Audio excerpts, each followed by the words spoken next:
اعوذ باللہ من الشیطان الرجیم بسم اللہ الرحمن الرحیم الحمد للہ رب العالمین الصلاة والسلام علی محمد وآلہ الطیبین الطاہرین قال رسول اللہ صلی اللہ علیہ وآلہ وسلم انا للجنت بابا یدعی الریان ولا يدخل منہ الا الصائمون۔ عزیزان محترم، سامعین گرامی، پروردگار عالم نے اس ماہ مبارک اور ماہ رمضان کے مہینے کی جو فضیلتیں ہیں اور اس ماہ مبارک کا جو شرف ہمیں بخشا ہے، دیکھیں ہمارا عنوان فضیلت ماہ رمضان ہے، اور فضیلت ماہ رمضان جو ائمہ معصومین علیہ السلام نے حدیث میں اس کے بارے میں ارشاد فرمایا ہے، جیسا کہ خود ابھی آپ نے اس حدیث کو سماعت فرمایا کہ رسول اکرم نے ارشاد فرمایا کہ جنت کا ایک دروازہ جس کو ریان کہا جاتا ہے اس سے کوئی داخل نہیں ہو سکتا مگر وہ افراد داخل ہو سکتے ہیں کہ جو روزے دار، جنہوں نے روزہ رکھا ہو۔ اس ماہ مبارک کی عظمتوں اور فضیلتوں کے بارے میں خود امام علیہ السلام نے ارشاد فرمایا کہ ماہ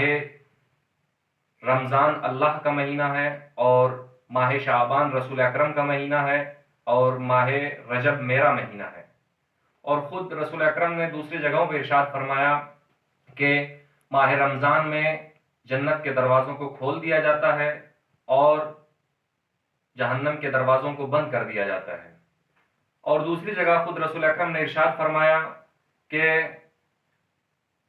ماہ رمضان وہ مہینہ ہے کہ جس کو تین حصوں میں تقسیم کیا جا سکتا ہے۔ پہلا حصہ اس کا رحمت سے شروع ہوتا ہے، اور درمیانی حصہ اس کا مغفرت سے شروع ہوتا ہے، اور آخری حصہ اس کا کہ جس کو اللہ تعالیٰ نے جہنم کی آگ سے نجات دینے والا قرار دیا ہے۔ اور عظمت ماہ رمضان کے بارے میں دیگر ائمہ معصومین علیہ السلام نے بھی ارشاد فرمایا کہ جو اعمال انسان کے کسی بھی مہینے میں بخشے نہیں جا سکتے وہ اس ماہ مبارک کی عظمت اور فضیلت کے عنوان سے اس ماہ مبارک میں بخشے جا سکتے ہیں۔ وہ اعمال کہ جن کو انسان دوسرے مہینوں میں انجام دیتا ہے اور اس مہینے میں انجام دیتا ہے تو ان اعمال کے 2 برابر اس مہینے میں اس کو ثواب دیا جاتا ہے دوسرے مہینوں کی بنسبت۔ تو ہمیں اس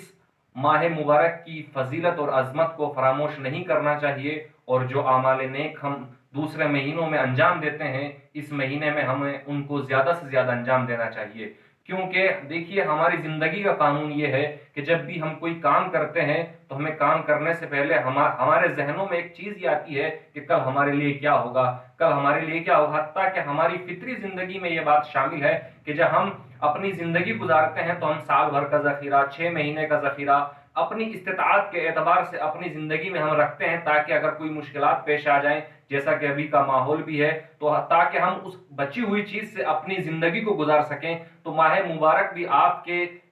کے لیے وہی ایک مہینہ ہے کہ جس میں آپ ثوابات کو ذخیرہ کر سکتے ہیں، جس میں آپ نیکیوں کو ذخیرہ کر سکتے ہیں، جس میں آپ حسنات کو ذخیرہ کر سکتے ہیں، کیونکہ اللہ نے اس مہینے کی عظمت اور فضیلت میں یہ رکھا ہے کہ اگر کوئی شخص اس مہینے میں ایک عمل کو انجام دیتا ہے تو اللہ اس کا 2 برابر کر کے واپس دیتا ہے۔ والسلام ورحمۃ اللہ وبرکاتہ۔